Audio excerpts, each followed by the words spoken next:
What the fuck? It's StormySeb!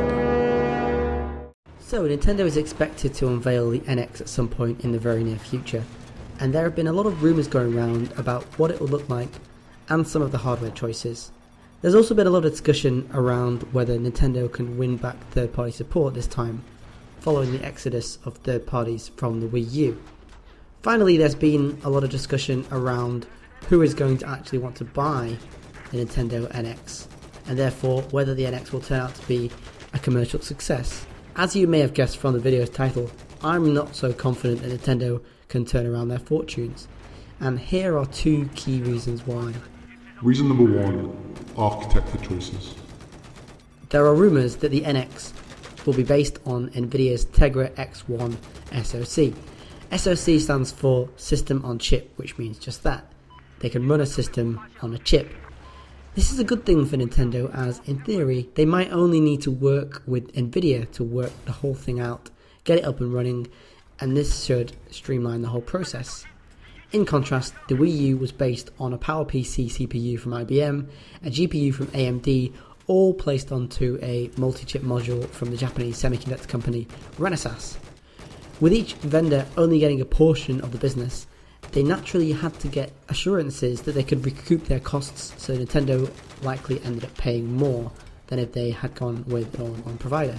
But the rumour again is that Nintendo will be going with an ARM-based system, and no matter how much money and engineers Nvidia gives to Gearbox and Epic to get their games and engines working on the X1 base shield, the truth is that extra work needs to be done to get things working when they're not working only with Xbox One, PS4 and perhaps PC.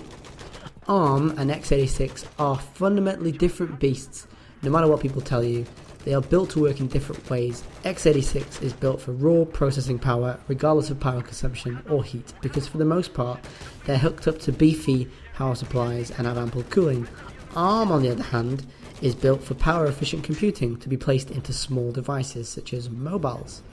That's why you don't see any x86 powering any of today's mobile devices. Developers will need to spend more time and effort, aka money, because people need to get paid, on getting the NX version up and running and tweaking things to get it working at a good level. If the ARM-based NX were significantly more powerful than PS4 and Xbox One, it might be that developers could simply get the game working on ARM and then the raw power would take care of the rest. But this simply isn't the case, because X1 cannot compete with the PS4 or Xbox One. Therefore, developers will have to anticipate very strong sales on NX to warrant them diverting resources to an NX version, as opposed to releasing PS4, Xbox One versions faster or with better quality control. They only have finite resources, so it's a case of what makes most business sense. Reason number two, online infrastructure.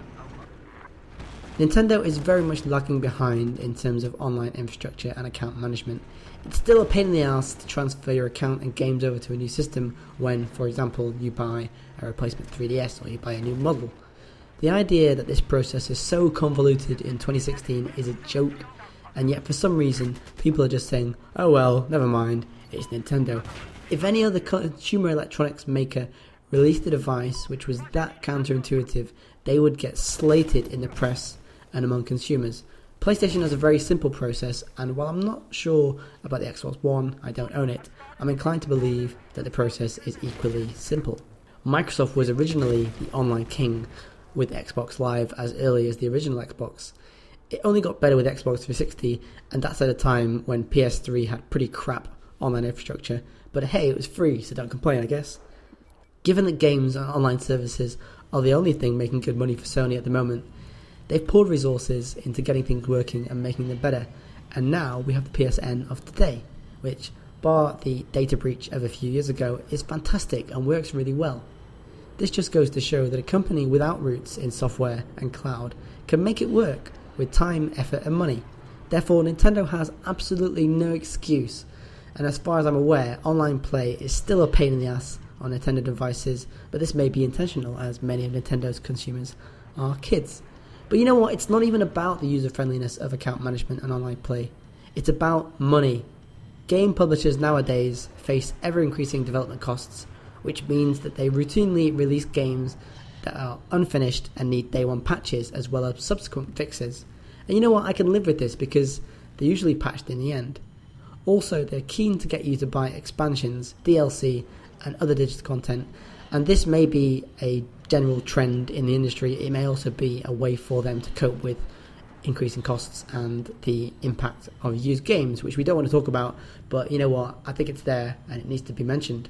Nintendo's eShop is very basic when you compare it to Xbox Live or PSN, so I can imagine publishers looking at Nintendo's console and thinking, you know what, how the hell are we going to make any money from this?